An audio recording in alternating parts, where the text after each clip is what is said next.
BNP নির্বাচনী ইশতেহার বাস্তবায়ন করতে পারবে না, সরোয়ার তুষার।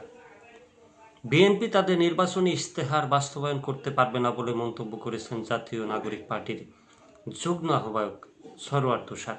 রোববার সকালে রাজধানীর ডিপ্লোমা ইঞ্জিনিয়ার্স ইনস্টিটিউটে আয়োজিত এনসিপির জাতীয় কনভেনশনে তিনি এই মন্তব্য করেন।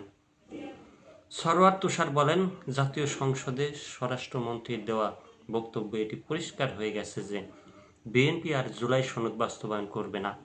তিনি অভিযোগ করেন, বিএনপি ইতিমধ্যেই তাদের নির্বাচনী ইশতেহার লঙ্ঘন করে কাজ শুরু করেছে, যার ফলে এই ইশতেহার পূর্ণাঙ্গভাবে বাস্তবায়ন করা তাদের পক্ষে সম্ভব হবে না।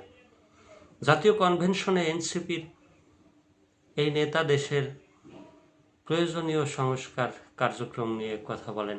তিনি মনে করেন, কেবল রাজনৈতিক সদিচ্ছার উপর নির্ভর না করে জনগণের নিজেদের অধিকার আদায়ে সোচ্চার হওয়া জরুরি। এ সময় তিনি কাঙ্ক্ষিত সংস্কার আদায় করে নিতে সাধারণ মানুষকে ঐক্যবদ্ধ হওয়ার আহ্বান জানান।